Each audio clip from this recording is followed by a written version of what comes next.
that's sort of my domain of concern. And so I'm wondering how it appears to you. Well, I've been doing a lot of thinking about it, and I offer these as thoughts only.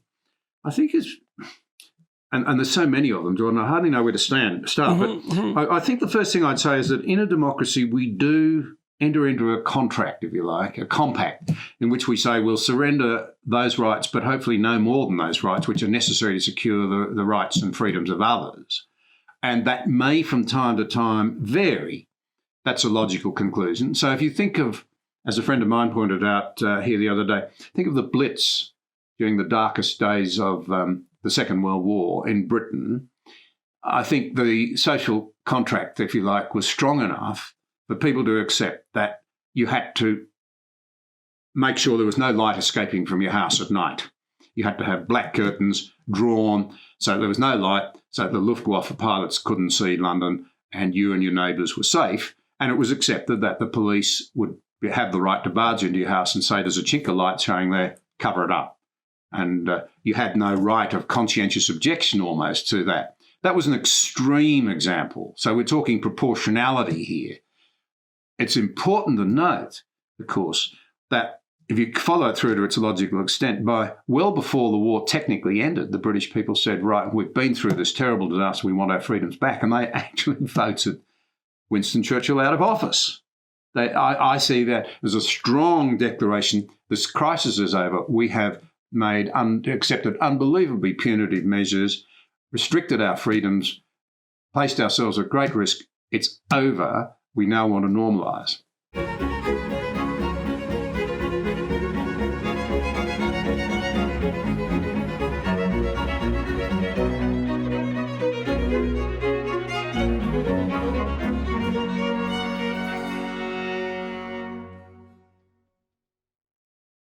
Hello, everyone. I have the pleasure and privilege of talking with one of the most impressive men I've had the good fortune to meet in my travels and my investigations, the Honourable John Anderson, the former Deputy Prime Minister of Australia. He's a respected elder statesman, a sixth-generation farmer from northwest New South Wales. He studied history at university and led the National Party, Australia's rural political party, from 1999 to 2005. As Deputy Prime Minister, he partnered in one of the most successful governments in Australian history, overseeing enormous economic reform, tax modernisation, and a string of budget surpluses, which are, in my experience, virtually unheard of, especially a string of them. These delivered an average annual GDP growth rate of 3.6%, restored Australia's AAA credit rating, and saw average household income increase by almost 70% between 1994 and 2008. Mr. Anderson has worked on numerous community service projects following his career in politics, and now hosts a video podcast, which has become the preeminent one of its kind in Australia. On retiring from Parliament, Mr. Anderson was saluted by figures on both sides of the political fence. Then Prime Minister John Howard said of him, "I have not met a person with greater integrity in public life." And that's I had the pleasure of meeting Mr. Anderson in Australia when I was touring there, and that's exactly what struck me. And so I've done a couple of podcasts with John, and I thought we could concentrate on something tonight, discussing something tonight that I'm very ignorant about, like all of us perhaps, and about COVID and the response to the epidemic, the political response, and not only what the response has been, but perhaps what it should be and what the dangers of the response are. And when I was thinking of who I would like to talk to about this, to explore it, I couldn't think of a better person than John Anderson because of his reputation, well-deserved reputation for integrity, his vast political experience, and also because, at least from the outside, it looks like the political responses to COVID in Australia have been quite extreme and caused a fair bit of trouble, justified though they perhaps may be. At least people make that argument. And so I thought we could dive into that terrible mess and see what we might conclude and bring everyone along for the ride. So thank you very much for agreeing to do this. And away we go. Jordan, thank you. It's terrific to be with you. I respect you enormously for the way you make us think, for the way you encourage people who are feeling discouraged, for your forbearance and the model you set when you're under attack, for not responding with fire, but rather calm reason. And above all, it's just terrific to see you up and about and again and active and looking well. Well, thank you very much. I have been feeling substantially better, thank God, and I'm hoping that will continue. And the problem with returning fire with fire, I suppose, is that you end up burning. And I've had enough of that, I would say. So it's best to try to calm things down if you can possibly manage it. And hopefully I'll have done that at least to some degree and might continue to do it. So we'll see. So what have you seen happening in Australia and the West? And what have you been thinking about this? Well, it's incredibly messy and hard to think your way through it all. And at the very bottom line, I don't want to sound like I'm smug, sort of has-been who knows it all and could have done it better. These are sobering times and we've got to ask a lot of questions. I think my starting point, though, Jordan, would be to say, and this is our little mantra with my own video series, you can't get good public policy without a good debate. And there's a lot of elements to a good debate. You've got to have a decent level of understanding. You've got to ensure the debate's not truncated. You've got to ensure that everybody's involved. You've got to try and demystify it and depoliticise it. I think on all of those fronts, there have been severe failings internationally and in Australia. Australia's response has been quite unique, partly for historical reasons, partly for geographical reasons, partly because of the unusual nature of our federation, partly because the Australian people are surprisingly comfortable with a big state, with a lot of government involvement in their lives. We are, as I understand it, getting some quite even mocking press internationally at the moment for the nature of our lockdowns. They have been very severe, longer and more severe in Victoria and in Melbourne, our second largest city, I think, than anywhere apart from in Brazil, of all things. And I am concerned. I'm concerned about the balances that have emerged. I'm concerned about the misinformation, about the lack of ability for the Australian people to think through clearly. They started out trusting governments and medical authorities. That trust has been badly damaged. There's now an acceptance we can't go on like this. So I have to say in the end, I am optimistic, I think, that our institutions will survive this. The Australian people will say, this is enough. We've got to come back to a pragmatic middle ground. Whether governments will give back everything they should is a big question. But I make this point in the context of the horrendous range of really difficult challenges that confront us. One thing you must note about Australia, I think, internationally, and has been noted, is that we have clearly chosen the democracy and freedom in the face of an attempt by an authoritarian China to say, bow your knees to our authoritarian regime and way of life. So there's cause for real optimism there that Australians understand freedom, even though we don't talk about it much in this country. And so, well, let's talk about that example with regard to China to begin with. So can you flesh that out a little bit? What did you see? What threat did you see China imposing precisely when, and what did you see the Australian people managing in response to that? Well, China, of course, we're one of the few countries in the world that runs a massive trade surplus with China. They suck in massive amounts of our product. Around a third of our exports go to China, and even though we import a lot back from them, we do very, very well out of it.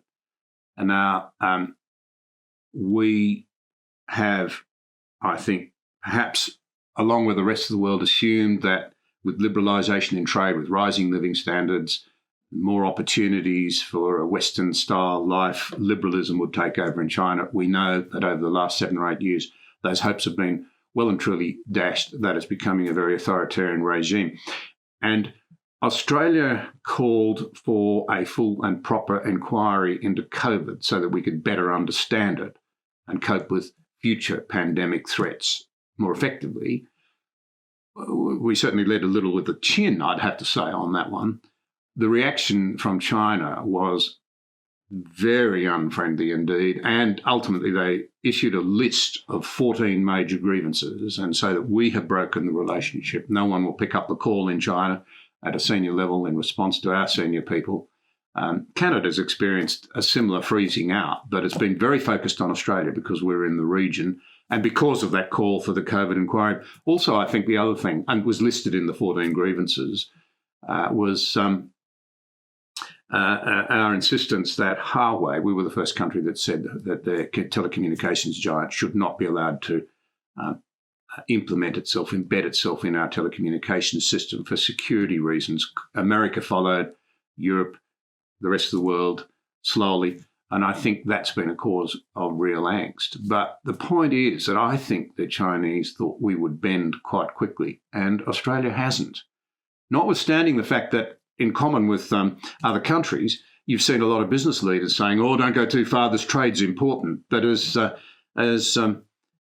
Kissinger put it, a little trade lost can always be recovered. Freedom lost is almost impossible to get back. Yeah, well, okay, so there's a number of conundrums that sort of emerge out of that because, you're making the case that the Australians have girded their loins, so to speak, in the face of an external political and economic threat, despite the fact that there might be relatively serious economic consequences to that. And so that will to maintain freedom and that fear of external, not fear precisely, but wariness of external authoritarianism, we still see that as alive and well. But we've seen throughout the West, and maybe it's exacerbated in the case of Australia, the willingness to dispense with civil liberties on the domestic front in the face of the pandemic threat.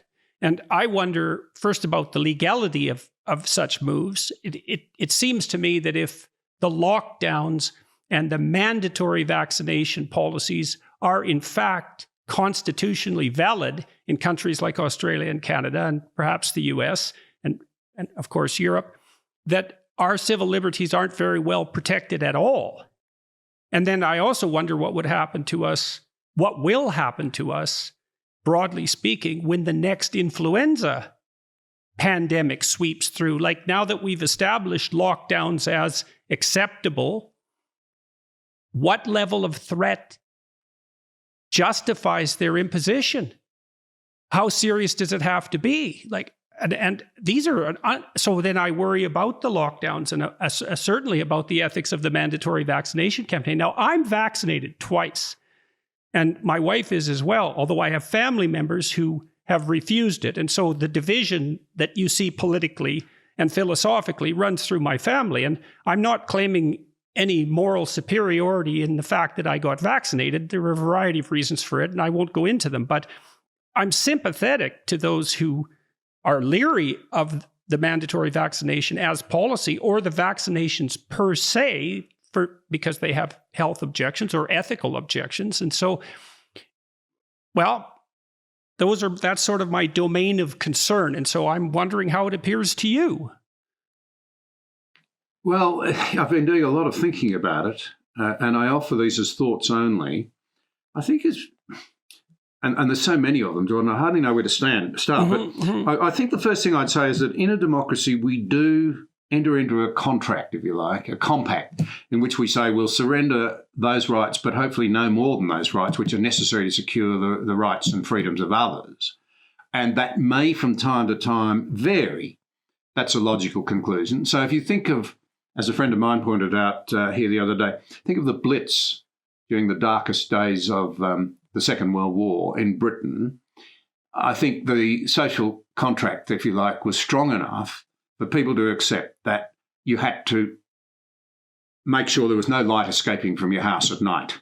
You had to have black curtains drawn so there was no light, so the Luftwaffe pilots couldn't see London and you and your neighbours were safe. And it was accepted that the police would have the right to barge into your house and say, there's a chink of light showing there, cover it up. And you had no right of conscientious objection almost to that. That was an extreme example. So we're talking proportionality here. It's important to note of course, that if you follow it through to its logical extent, by well before the war technically ended, the British people said, right, we've been through this terrible disaster, we want our freedoms back. And they actually voted Winston Churchill out of office. I see that as a strong declaration. This crisis is over. We have accepted unbelievably punitive measures, restricted our freedoms, placed ourselves at great risk. It's over. We now want to normalise. Then you come right back to the situation that we're now fronting. Well, the legal implications are massive in this country. I've just literally learnt from my news service here in Australia that President Biden has decided that all companies in America who employ more than 100 people must ensure that all their workforce is vaccinated. That's 80 million Americans, compulsory. The companies must do that. Sorry? You said that that's the company's responsibility to ensure that. So does that mean that the decision about what healthcare is appropriate has now been ceded by the U.S. government to corporate interests? And where the hell is that going to end precisely? I mean, COVID is a nasty illness, but it's not as bad as it could be by any stretch of the imagination. And it's some multiple worse than a bad flu epidemic, but it's in the same general ballpark. And so these precedents are being established at an unprecedented rate. And there's a principle underneath it, which is, well, you can't be too safe. And the answer to that is, or the rejoinder to that is, that may be true, but don't be so sure that the policies that are put in hypothetically to ensure your safety are going to have that effect and no others. And so, and I know there's a professor in Canada who's, and I only know the edges of this story. She's a professor of ethics, and she has been questioning the mandatory vaccination policy on Nuremberg grounds, essentially, that it's a violation of that enforced medical treatment, the idea that medical treatment can be enforced by the state. In one of our provinces, there were no exceptions, no religious exceptions, no exceptions for health reasons, no exceptions, period. It's like, okay, but where does that end? Like, what is it? I do all sorts of things that are hypothetically dangerous to other people, like drive, for example, which I suspect is far more dangerous than COVID. And yet I'm allowed to do that. You know, we're setting a very strange precedent here. And that's a hell of a law that's just been passed. So, yeah, well, you and I are not Americans, so we look at America and think of it as a very litigious country. I would imagine the president has just opened up endless disputes, endless at every level, from social media meltdown right through to challenges right through to the Supreme Court. Mm-hmm. And you raised the issue of what is legal and what is not. Now, that varies a bit from country to country, I would imagine. In this country, one of the keys to understanding Australia's response has been to note that when it comes to health, the state governments, remember Australia's a federation that's a young one that was created well after the United States in very different circumstances. We inherited freedom rather than had to fight for it. So maybe there was never much focus on the philosophies of freedom, the underpinning thinking around it. Although, to be fair to Australians, they fought fiercely to defend their freedoms. They've not had to sort of design them, think through them, have those incredible arguments. Think of Alexander Hamilton and the debates from the founding fathers about how to avoid mob rule, preserve individual freedoms, get the balance right. Extraordinarily deep thinking. It's created a democratic garden in the jungle that is the normal nature of human relations and governments down through the ages and then indeed today. But we're not tending the garden very well. The jungle's re-encroaching because we haven't focused much on what's necessary to keep the plants healthy, put it that way. So the states have control here. They've approached this issue differently. It's been hard for the Commonwealth government to maintain a uniform approach. And one of the big legal questions is, have the state-based lockdowns been legal at all? Can Queensland legally say to me as somebody from New South Wales, no, you cannot come here?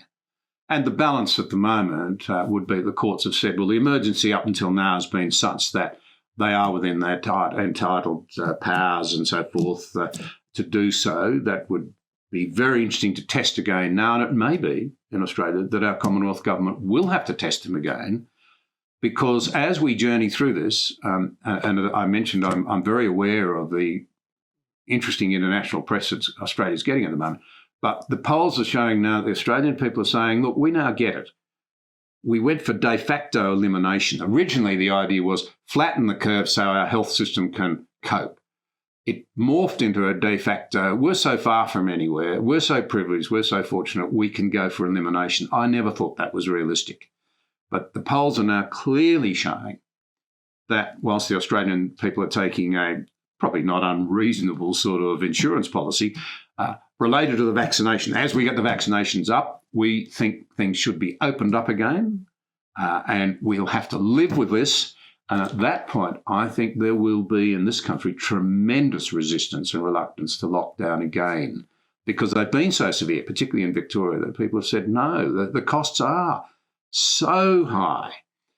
And part of the problem that we've had is a sensationalisation of it all by the media. I'm sorry to say that, but remarkably little really balanced commentary. It's been politically driven from the right and particularly from the left.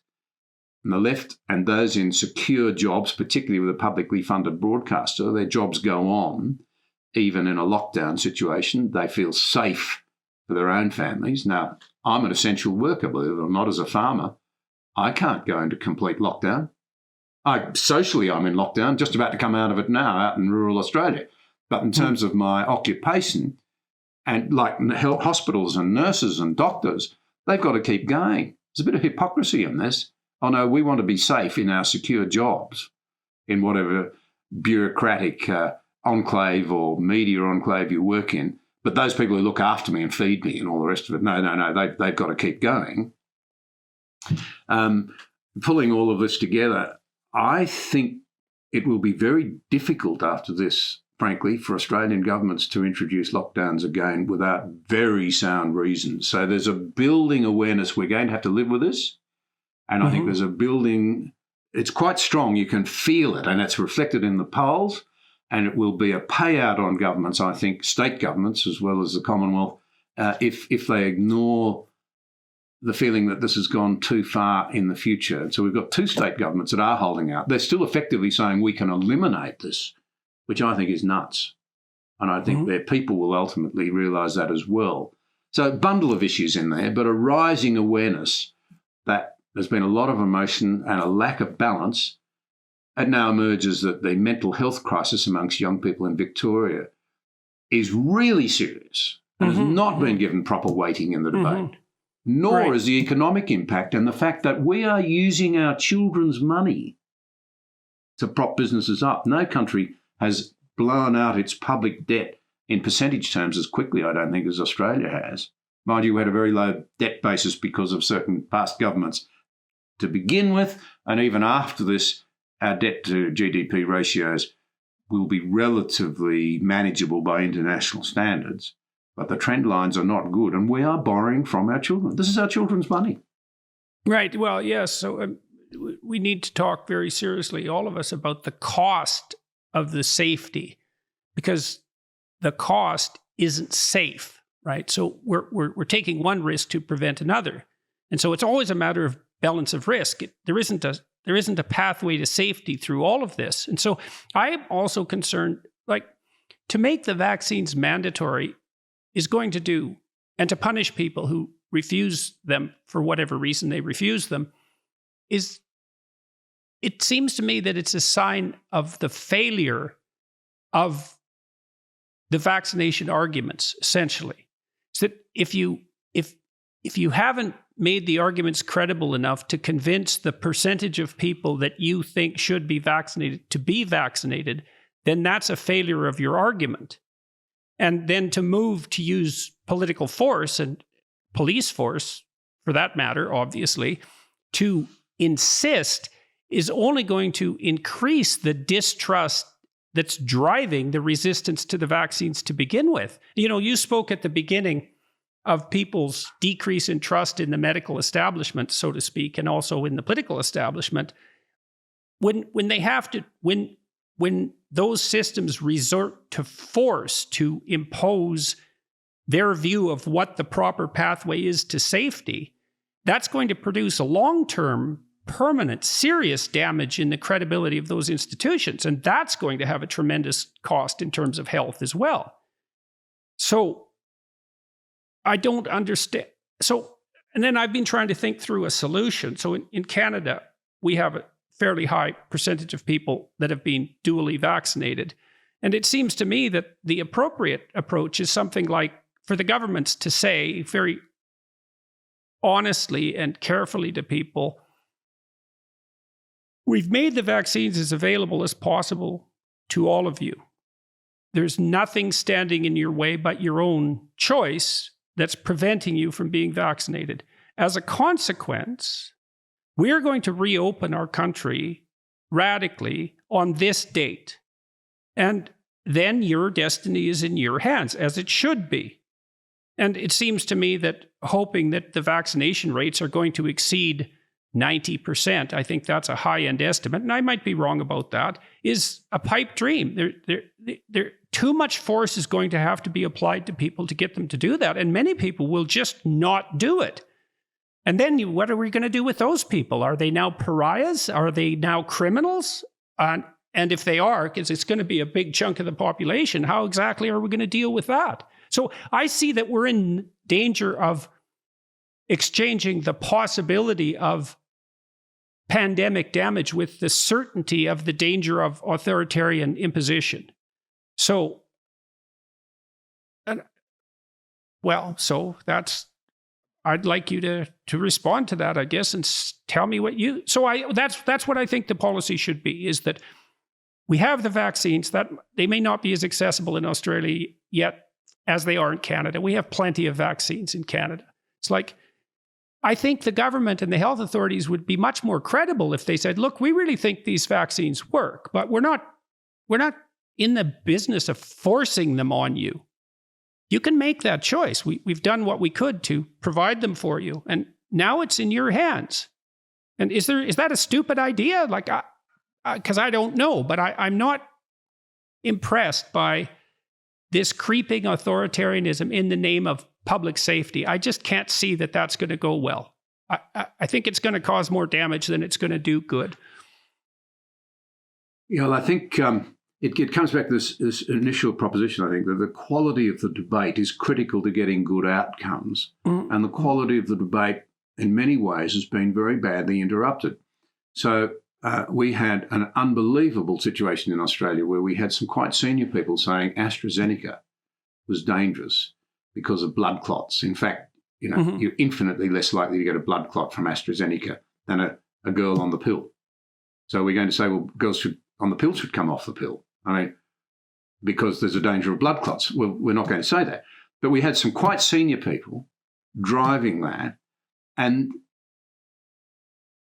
yet in Britain, of course, the lady, co-inventor and developer of the product, a lovely lady whose name escapes me at the moment, went to Wimbledon and they gave her a standing ovation.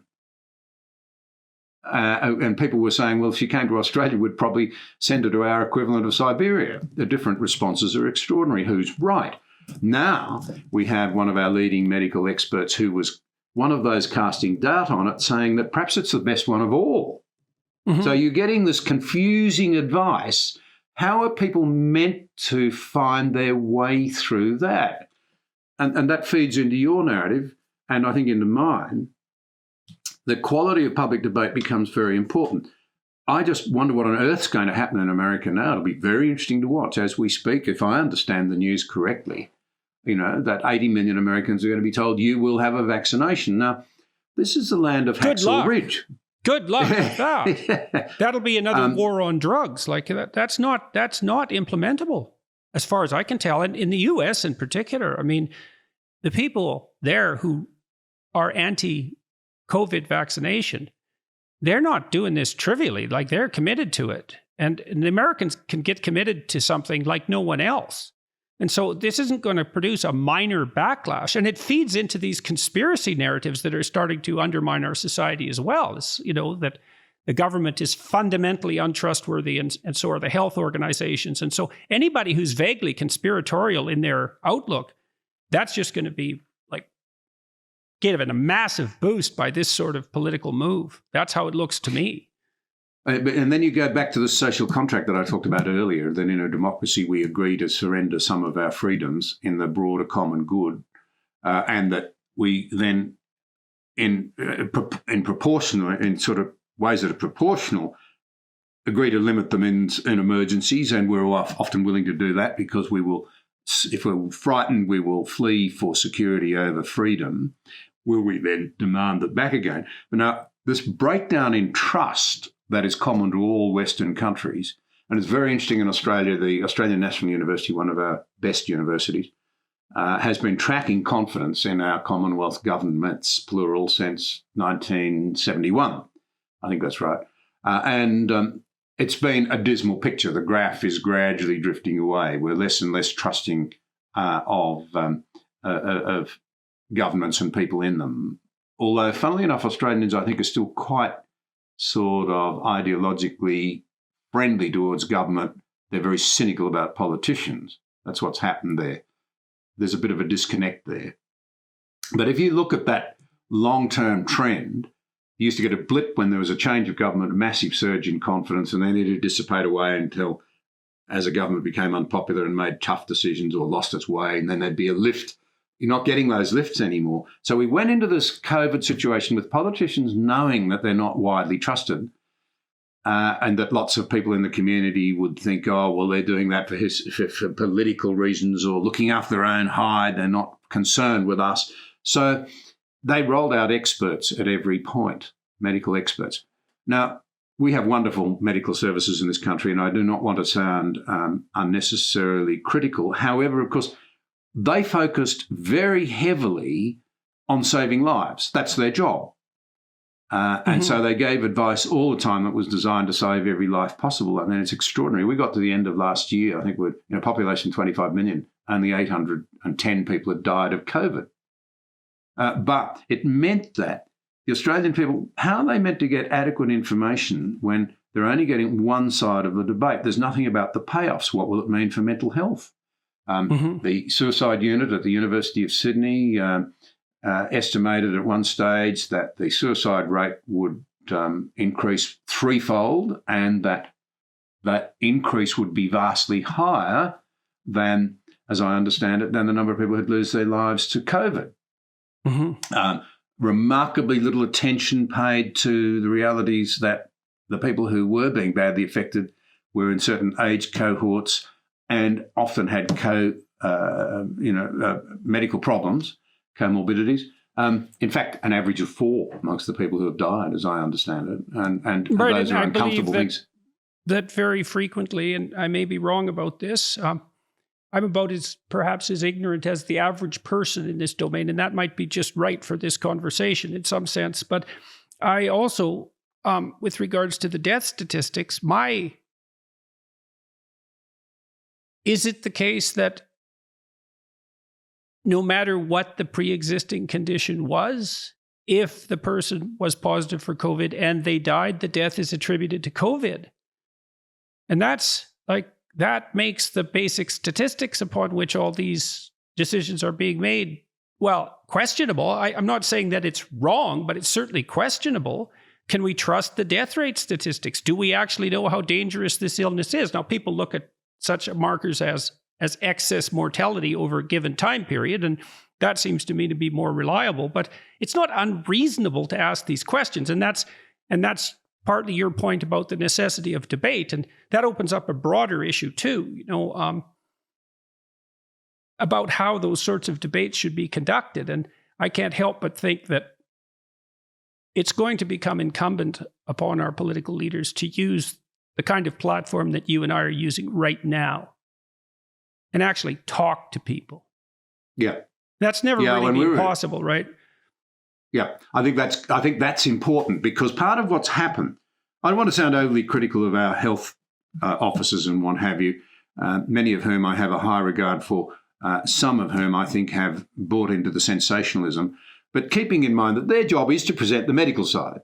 But then a magnificent health service of the sort that we enjoy in Australia. People are cynical about it, but by international standards, it's pretty darn good. It costs a lot of money. What are we going to do if we can't afford those intensive care beds in the future? That depends on a prosperous society. Our children are going to inherit a vastly larger debt. They will not be as prosperous.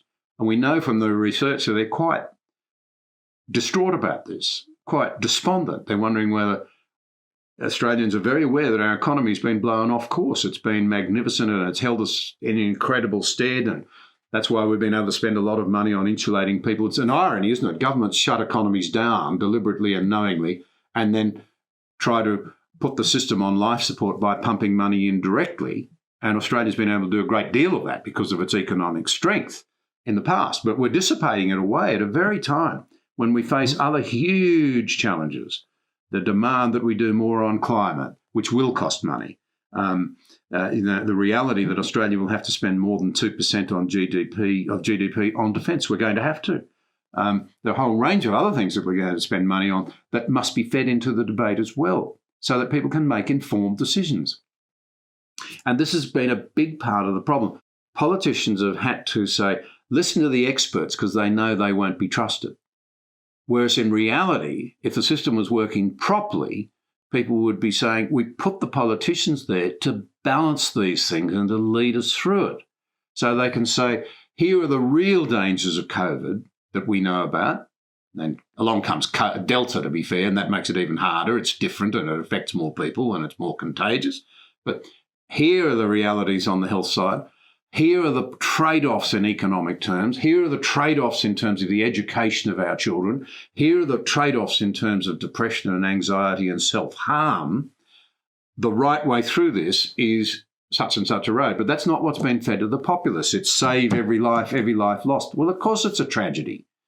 But then there's another reality, and that is that the delayed diagnoses of other illnesses as we've tried to keep our hospitals free and declog the system, and delayed operations on cancer and so forth, over time we'll realise that there were real trade-offs within health as well.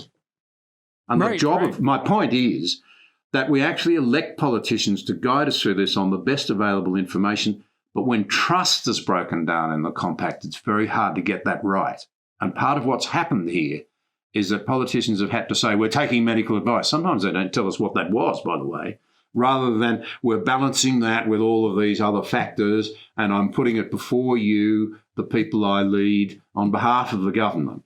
Hard to do that when trust is broken down, and we all know how important that is to relationships in the end. Then it's easy to default to expert advice.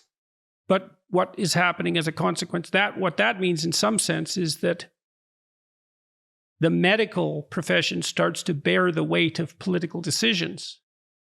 And to the degree that people are skeptical about political decisions, then they're going to start to become skeptical about the experts. So the politicians are, by relying on experts, they're avoiding their responsibility. They're shunting the risk off on people who have enough on their plates, as far as I'm concerned. And then we have the breakdown of trust in the medical system, which I really believe is going to be tremendously exacerbated by mandatory vaccines. I just can't see that. I agree with you. This is, I think, if the greatest threat to our freedoms in the West is our own self-loathing and the breakdown of trust and confidence in one another, those sort of cultural issues, we're now extending it into other areas, into science and so forth. Science has offered us the way through, but then you have this serious, in this country, in my view, very serious and unwarranted undermining of confidence in AstraZeneca. It really worried me at the time, and I look back on it and I hope people have learnt some lessons out of that. I've had the first dose, I'm waiting for my second. It wasn't very pleasant as it happened. I did get a reaction, and so did my wife. But no hesitation. We're lining up for it. We go back for the second one. I'm just very, very thankful that we actually have these vaccines. How wonderful is that? That's a big tick to science. But then you've had medical officers saying, no, this is bad, and then they switch. Well, that's also why we shouldn't be hitting people over the head with the necessity of those, you should do this because it's good for you. It's like, no, look, you don't understand. The history of vaccinations has been very positive. Now, we understand that we're doing this in a bit of a rush and that you might be leery about that, but it's our considered opinion that this is actually of great benefit to you. And we're not going to twist your arm. We're not going to force you. We're not going to put in draconian measures to insist that you do this. But I believe that that would be a much more compelling narrative, and that many, many more people would, for certainly fewer people would object to the vaccines that way. And I think more people would take them. This force, and that the force as well, this next issue, you know, the idea that it violates the Nuremberg Conventions, that's a very interesting argument. And I think it's possibly true. But even more so, it's like, what are the dangers of alienating people from the health system entirely, from the scientific establishment entirely, by politicizing it in this manner? We're not thinking that through, as far as I can tell. And part of it's just tremendous difficulty, right? I mean, all these things you talked about, the secondary negative consequences of the health measures, it's also taken everyone a while to see what those were. Like COVID was an immediate threat. It was going to happen right now. Some of these other things that you're talking about, like the increase in suicide rates, that's sort of downstream, right? And so that wasn't on the table when the decisions were originally being made. No, and to be fair to policymakers, we've always got to be fair in these things. No one saw the nature of the second sort of round of mutant variants, and there would be more of them, and that's worrying in itself. So we don't quite know what we're facing. But I did want to pick up on something that I think is critically important. Two things that you said. Firstly, leadership here is that appeal to reason and to a sense of responsibility to yourself and your neighbour. So I buy that in completely, and I would argue again that it's been undermined by this reliance on experts. No matter how highly you think of the experts, they're not the people we elect to lead us. If you see what I'm driving at. They should advise leaders, leaders should lead. And that's been a problem across the West because of the breakdown of trust in our leadership. It shot through the roof when it looked as though we could eliminate this thing in Australia. Governments were immensely popular. One very incompetent state government was re-elected because there was a perception that they'd kept their people safe. And it didn't deserve to be re-elected by any stretch of the imagination.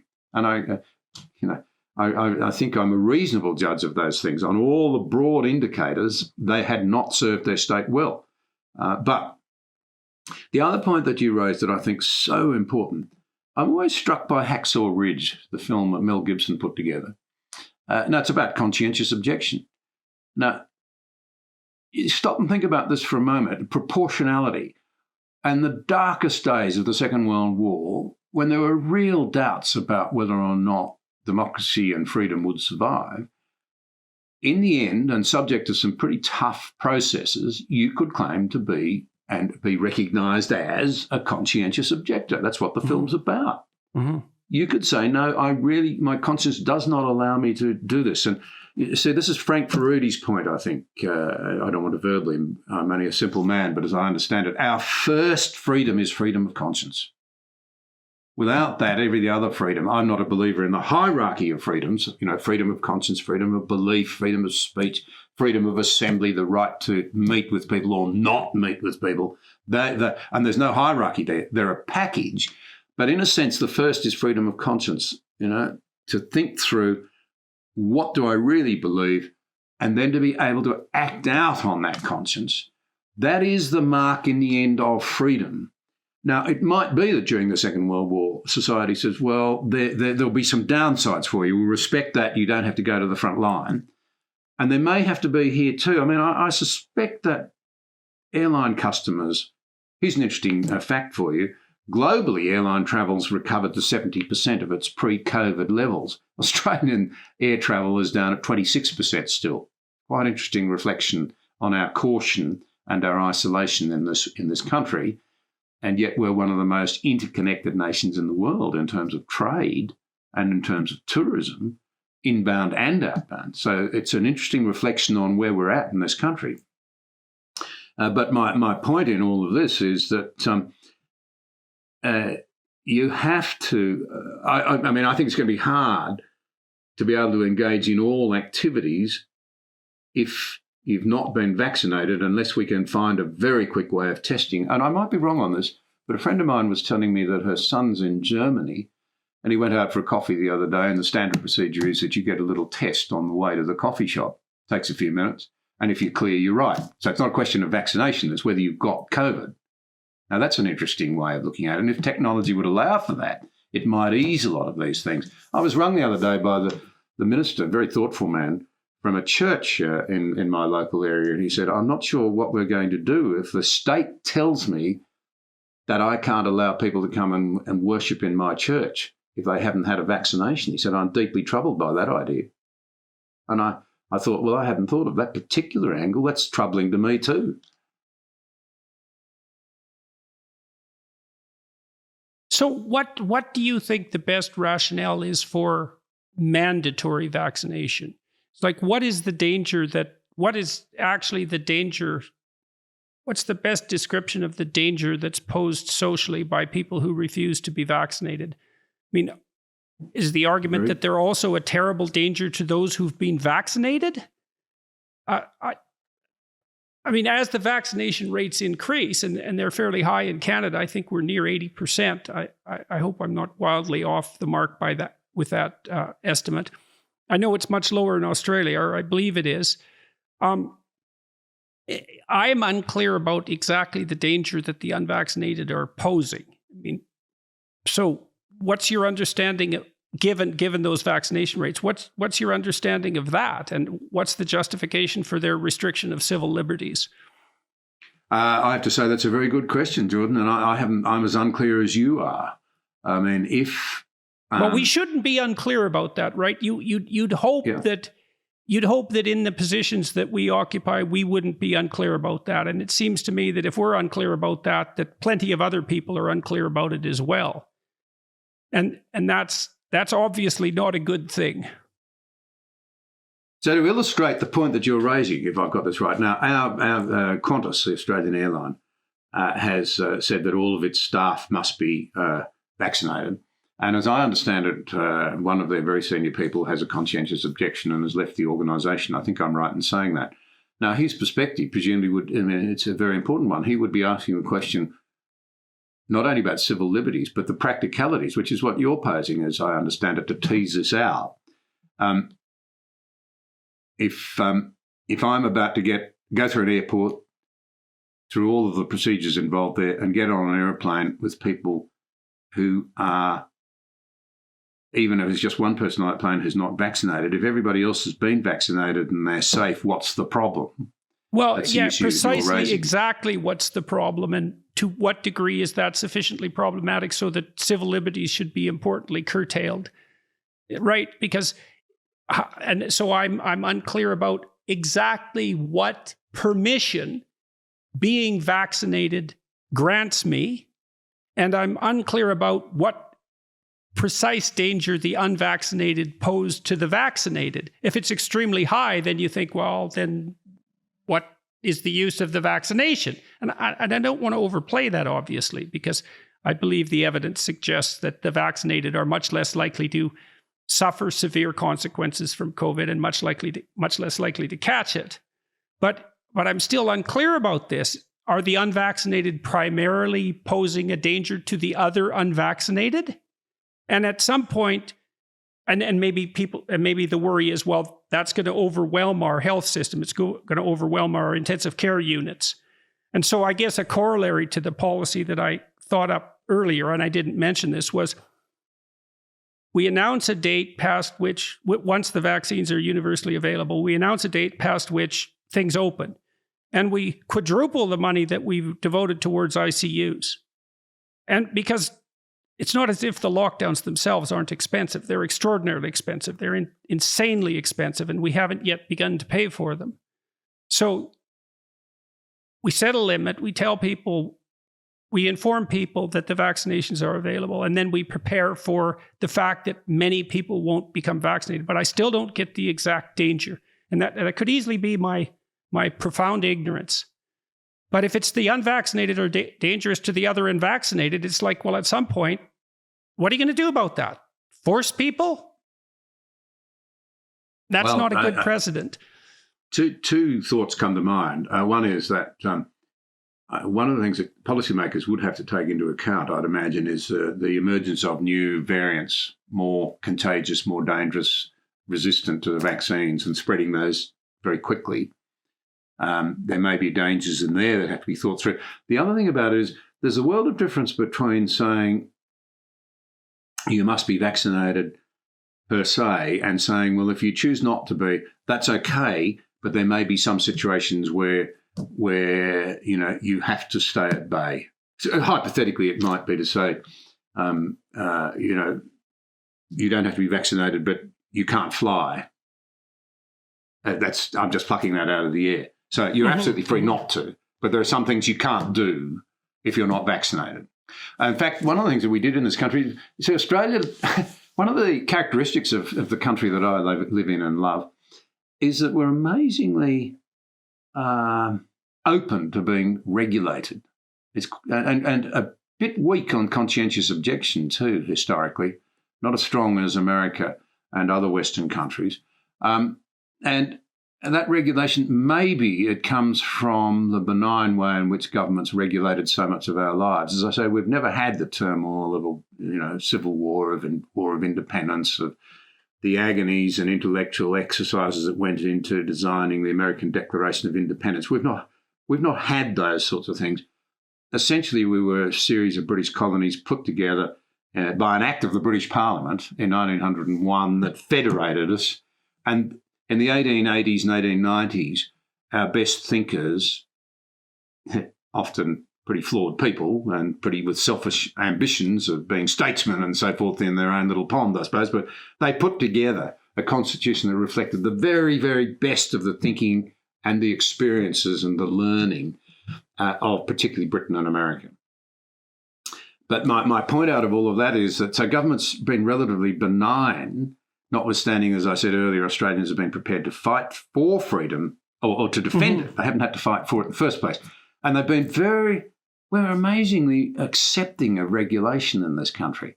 We were the first country by years to mandate compulsory seatbelt wearing. There's a whole plethora, whole raft of things where Australians have just been quite happy to accept being told what to do. Smoking advertising was banned here before anywhere else. I think that's right to say, and so forth. And, to take your point up, governments explained this as being done for public health reasons, and there was a wide-scale sort of acceptance of it. So it comes back to this. If vaccinating is important, then it ought to be positive arguments for it and leadership that people respect. And they say, well, I don't feel threatened by this. I accept the arguments that for reasons A, B, and C, it makes sense, and I should be responsible. Whereas coercion would ordinarily create that resentment, that suspicion, that distrust, and the pushback that you're talking about.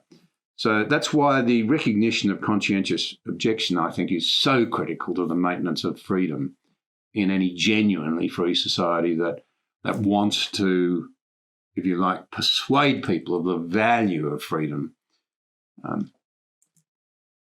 Well, there's some thoughts perhaps on to it. persuade people to become vaccinated, for that matter. Yeah. I don't know what these new regulations in the U.S. what kind of response they're going to produce, but I can't imagine that it's going to do anything but exacerbate the tension between the left and the right that already exists in that country, and that is severe enough to be somewhat destabilizing already. We're going to introduce vaccine passports in my home province in Ontario, despite the fact that there's a Conservative government in power at the moment. And there won't be as much of a reaction to that in Canada as there will be in the US to similar measures. But it just seems to me that default to force is an admission that the argumentation has been stunningly inadequate. And instead of addressing the problem of the inadequate argumentation, the shortcut is, well, those people are too stupid to know what's good for them.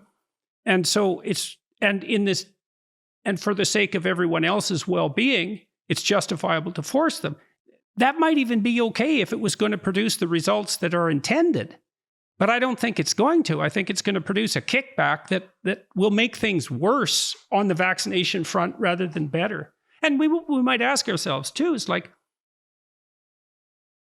part of the reason the US has given up on the war on drugs is because it was unenforceable. you had to push the state so far in a police state direction to stop people from using substances like marijuana that everyone eventually just said, look, man, it's just the cure is worse than the disease. And well, that's the danger that we're facing, I would say. And it's always the case with policy. I understand that the cure can be worse than the disease, but reasonable people can certainly make that argument that there's tremendous danger in making an active, invasive medical procedure mandatory. There's terrible danger from a precedent perspective. Because what if it does turn out, for example, that one of these vaccines has unforeseen long-term consequences? And it's been given to hundreds of millions of people. Yeah, and we could I be wrong understand about medically. that. I understand medically that there is a distinct possibility that that precise thing will happen, and then well, it's certainly not zero, the possibility, and so and the fact that a percentage of the population perhaps exaggerates that possibility because they're more conspiratorial in their thinking, or less trusting, or more skeptical of government, benevolence, and health, and all of that. I don't really care. You can't eradicate the possibility that their objections, guided by their conscience, let's say, are, and this is your point with regards to conscientious objecting. It's like you said that even when we were fighting the Nazis, we weren't so certain that you couldn't say no because you had a different set of beliefs that were truly and validly held. So, and then I am also concerned about the precedent we're setting. And I suppose people who were opposed seatbelt laws and helmet laws and that sort of thing had the same sort of notion, which is, well, once you let the government decide what's good for you, where does it stop? And like, I'm firmly convinced, and maybe this is my own paranoia, I'm firmly convinced that if the automobile had been invented today, that the average person would not be allowed to drive. I don't think we would allow that level of risk. And I think that's really unfortunate. So it's a good thing that, it came along slowly and sort of snuck in. But because driving is a very dangerous act, and it's publicly dangerous too. We kill lots of people with our automobiles. Yet we're allowed to do it, so to speak. And to think that the right way of phrasing that is that we're allowed that's not a good way of thinking about it. So it's and to sort of, if you like, get a helicopter view of all of this, it seems to be the things we're talking about here go to the issues of the sort of the strength and the unity, because you can't separate the two, of the Western democratic model at a time when the alternatives are really starting to muscle up globally. So this line that COVID's accelerating history strikes a chord with me. We're dividing more than ever. And I suspect, to go back to and I don't want to misrepresent it, I'm only really referring to, literally before we came on, what looks to be the news out of America, which I think is going to be very contentious, 80 million people being told you will be vaccinated. These sorts of divisions, this polarisation, this tribalisation, this lack of confidence in ourselves and our institutions, at a time when the world's looking more like the 19th century with multiple power centres, many of them very hostile to democracy, to America in particular, that see places like Canada and Australia as surrogate states of that sort of the great Satan America. None of this fills me with a great deal of confidence that we will even recognise the freedoms that we have now and the societies we live in another 4 or 5 generations, another 4 or 5 decades. I say that because of where we are geographically, I suppose, in this region here. We're a long way. Australia's a very valuable bit of real estate. It's sparsely populated, a large landmass. It's a long way from the other democracies, with the exception of, and the honourable exception of, Indonesia. We're in an area where there is rising authoritarianism led by one place in particular.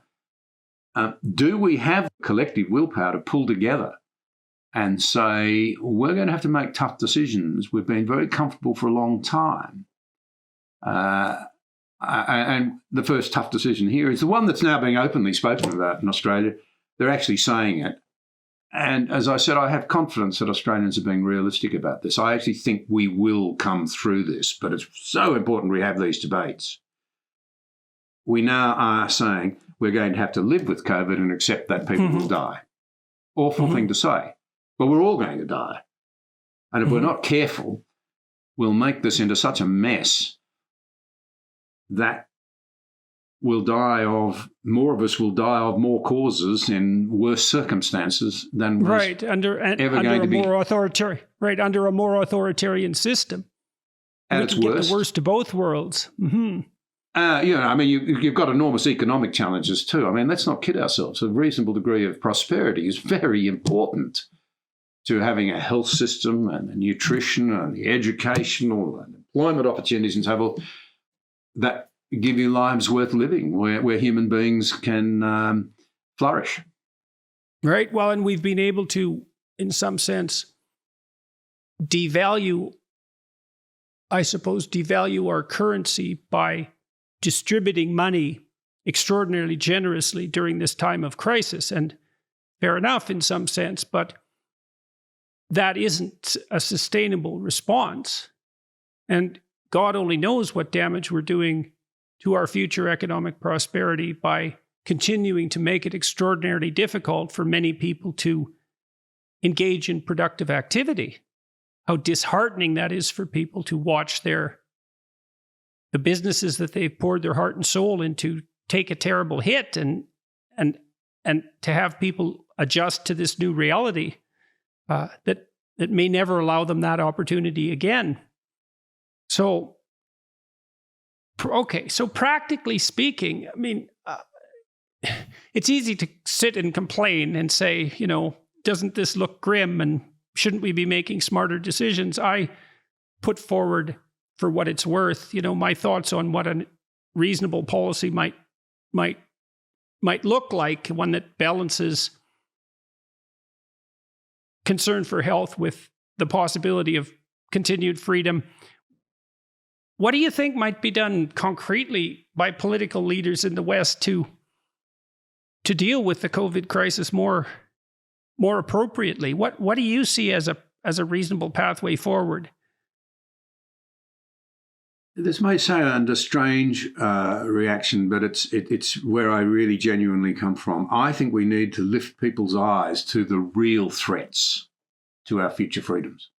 And I think they're economic and strategic.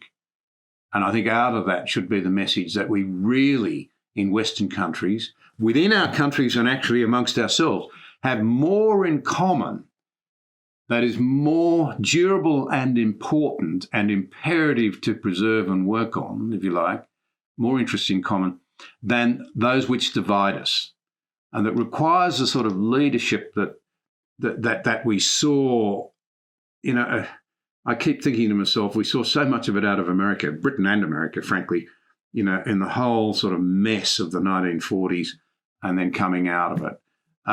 This appealing to people to look to the broader interest, to recognise that hope lies in putting the foundations down, securing them for our future, which is our children and our grandchildren. In other words, break out of the fear. We're cowering in the corner in fear. Fear is a terrible inhibitor. You know more about this than I do professionally, but we've become very afraid. A lot of what's happening at the moment is being driven by fear.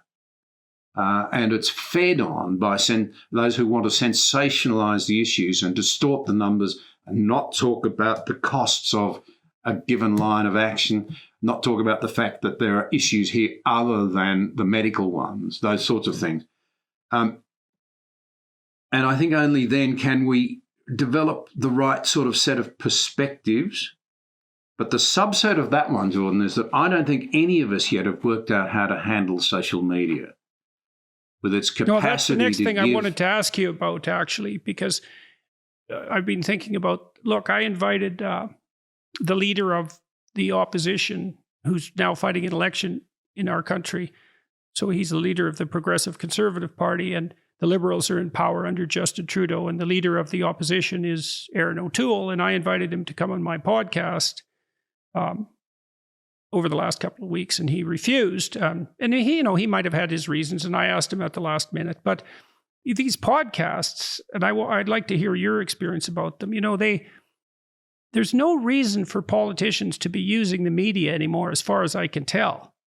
They can talk directly to people, and maybe this opens up the possibility of getting deeper insight into who our potential political figures are, right? Because for so long, a politician had to think in terms of delivering his message in a way that the media would carry.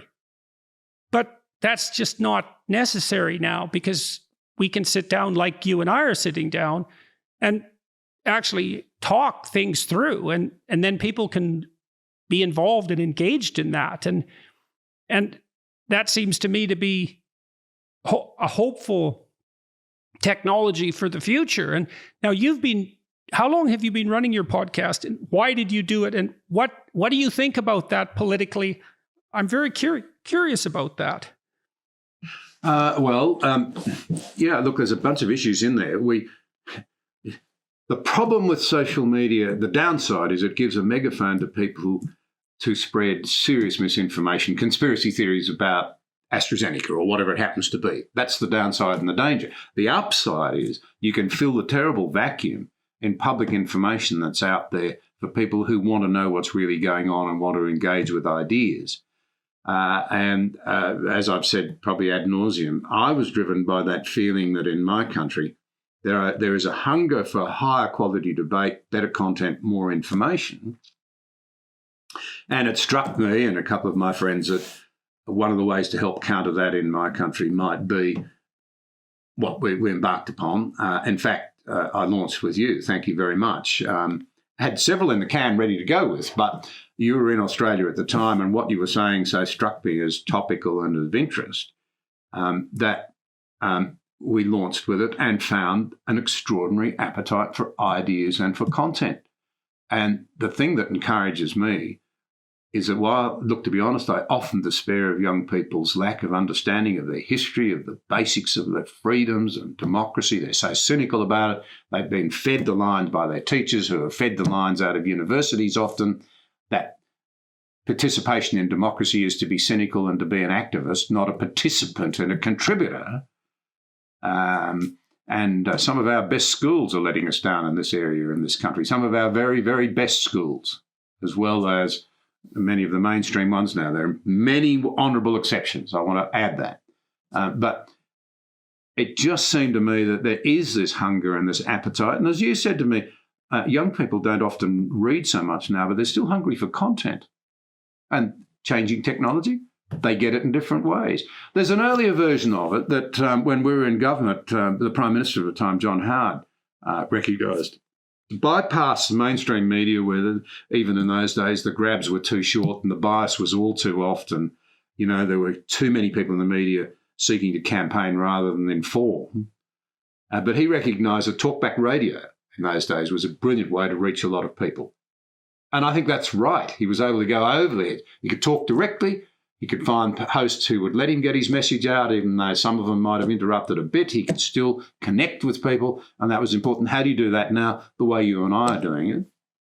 And I think that's invaluable. And I don't pretend in this conversation to have had all of the answers, but at least I think we've teased out the issues and recognize, there's a lot of food for thought in all of this. And fundamental to it is to recognize at the end of it, our freedoms matter. Governments should be functions of our will. We should not be the puppets of government in the democracies. That's incredibly important. We've got to establish that we should respect them whilst they are there, but they are our servants. At the moment, we don't respect them, strangely enough, and yet we expect them to solve every problem. And the system breaks down, people become cynical. So what have I found? Well, I am constantly amazed at how often people will pull me up in the streets and say, I heard your conversation with that person or this person or whatever, And because I try not to feed my own opinions in too much. Most people know what I think. But most of the time, I'm trying to provide a conduit for people to listen and to hear what others have got to say, when partly because of bias and positioning, a lot of views are hard to get out, and partly because it's such an instant world. The 30-second grab doesn't work. If you want to draw the great lessons out of the Gulag Archipelago, as you and I did in our first conversation, you can't do that in a 30-second grab. It's impossible. We're dumbing people down unwittingly because technology has, and the mainstream media, sort of led to that outcome. We're breaking the finances of mainstream media, of course, by doing what you and I do. And so that means that the journalistic qualities go down more and more because they don't have the resources to pay people to do really high-quality investigative stuff and what have you. Anyway, I'm being long-winded, but I've learned a huge amount.